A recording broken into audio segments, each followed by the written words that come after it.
Salut à tous les amis, j'espère que vous allez bien. On se retrouve aujourd'hui pour une nouvelle vidéo. Alors juste avant de commencer la vidéo, n'hésitez pas à vous abonner à la chaîne.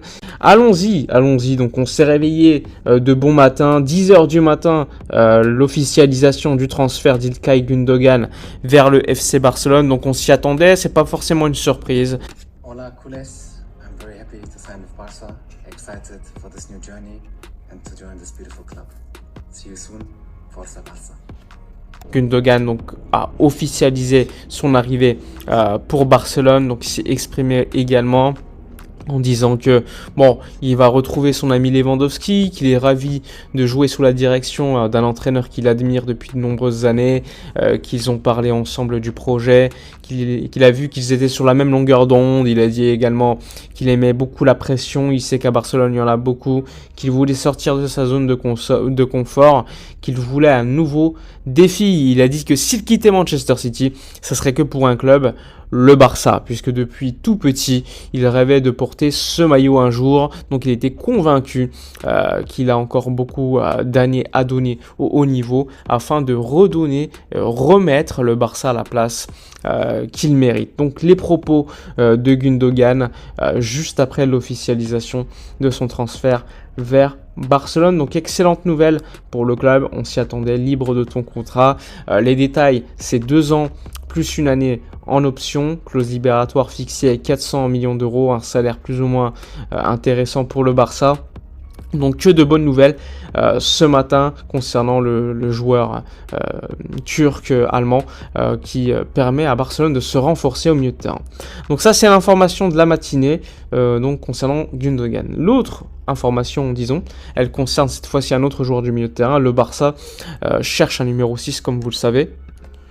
Eh bien aujourd'hui l'option numéro 1 du Barça en tout cas c'est Marcelo Brozovic, le croate de l'Inter de Milan. D'ailleurs les tifosi milanais ont déjà dit au revoir au joueur croate puisque c'est quasiment sûr qu'il va quitter l'Inter de Milan. La véritable question c'est: est-ce que ça sera plutôt pour Al Nassr en Arabie Saoudite ou plutôt pour le Barça? Alors les détails à l'heure où je vous parle c'est que aujourd'hui il y a une réunion prévue entre l'Inter, Al Nassr et Marcelo Brozovic afin de trouver un accord, puisqu'il y a déjà un accord entre les clubs. Néanmoins, Brozovic, à l'heure où je vous parle, n'a pas encore donné son OK définitif, qui pourrait arriver aujourd'hui. Ça, c'est une certitude.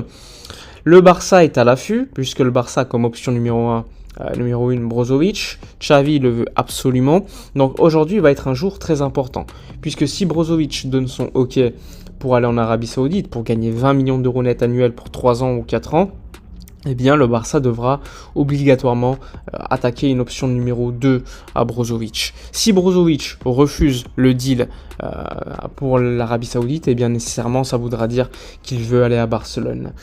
Le Barça a donc officialisé Gundogan ce matin. Est-ce que c'est un signe également pour montrer à Brozovic que le Barça peut recruter et pourra le recruter officiellement et l'enregistrer?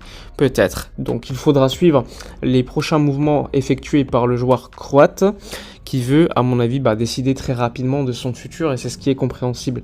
Donc cet après-midi, aujourd'hui, il va se jouer beaucoup de choses pour le futur du mercato de Barcelone. Donc soit Brozovic refuse le deal pour l'Arabie Saoudite, ce qui met l'Inter dans une situation compliquée pour négocier avec Barcelone, puisqu'il n'y aura que le Barça favori pour le recruter. Soit le Barça sera fixé rapidement et devra aller sur une option numéro 2. D'ailleurs, l'option numéro 2 qui est la plus évoquée, c'est Dani Parejo, le joueur de Villarreal, libre de tout contrat, puisque dans sa clause, il y a une possibilité pour lui de partir libre de tout contrat dès cet été.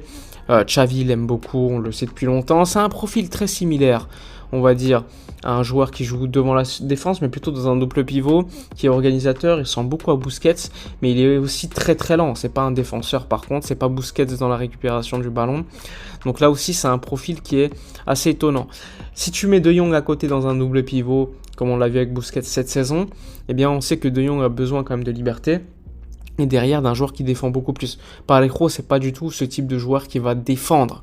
Donc pour moi, ça serait quand même très surprenant de voir Dani Parejo arriver à Barcelone. Je le vois plutôt plus comme un organisateur de jeu, plutôt que comme un numéro 6, défenseur, etc. Donc à suivre. Il y a aussi une option c'est celle de Romeu, ancien joueur de Southampton, je crois, qui est aujourd'hui à Girona, qui a fait une très belle saison avec Girona, mais encore une fois, pour moi, bien qu'il ait été formé par le Barça, ça ne veut rien dire, ça reste un joueur qui n'a pas le niveau pour le top européen. C'est un bon joueur de Liga, qui pourrait aller jouer au Real Betis ou à Villarreal, ou un joueur de ce standing, mais sûrement pas à Barcelone. Ok, ça a un bas coût, mais Xavi veut un numéro 6 de top qualité. Et je ne pense pas que cela rentre dans les conditions de ce poste de numéro 6 qu'on attend pour renforcer. Pour moi, la seule option, si on est pragmatique, avec une certitude au top niveau, qui joue avec un certain niveau de manière régulière, qui a également une qualité pour la tenue de balle, pour la récupération, qui court beaucoup, c'est Brozovic. Donc si tu n'as pas Brozovic, bah, tu serais dans une situation où tu vas prendre une option numéro B, C, D, etc. Puisque comme vous le savez, Kimmich, c'est très compliqué. Comme vous le savez, Zubimendi, c'est trop cher. Bah, il ne te reste pas beaucoup de choses. Donc pour moi, Brozovic, c'est la meilleure option. J'entends beaucoup Amrabat, mais Xavi aurait déjà écarté Amrabat. Donc il te reste qui à la fin? Il te reste très peu de numéro 6 qui peuvent apporter au niveau de cette qualité, de niveau, etc. Même si c'est pour 2-3 ans, bah, je considère que Brozovic, c'est le meilleur joueur qu'on peut avoir aujourd'hui avec un prix qui ne serait pas non plus si élevé que cela. Donc voilà pour les informations, on va dire, en termes des potentielles arrivées au milieu de terrain. Les prochaines semaines vont être également axées sur les départs, à l'anglais, Umtiti, qu'est-ce qui va se passer avec Serginho Dest, Alex Collado également. Bref, le Barça doit vite vendre des joueurs pour pouvoir baisser sa masse salariale pour la saison prochaine. Il y a évidemment du temps, mais le club doit s'y mettre pour générer du fair play financier et pouvoir surtout s'activer sur le mercato au niveau des arrivées. Donc beaucoup de boulot encore pour le Barça cet été. On a hâte de voir ce qui va se dérouler. On sait qu'Alemany a dit que ça allait être un été très actif, très intéressant. Donc on attend, hein. On est le 26 juin. Le Barça n'a pas encore officiellement, on va dire, commencé son mercato, même si on a déjà pris Gundogan et officieusement Inigo Martinez. On s'attend à des recrues, on va dire, encore plus fortes, de plus haut standing à d'autres postes. Le poste de latéral droit, de numéro 6 pour moi sont capitaux. À voir le deal Cancelo aussi, etc., etc. Bref, on a fait le tour. N'hésitez pas à donner vos avis dans les commentaires, à liker, commenter, partager, abonnez-vous à la chaîne.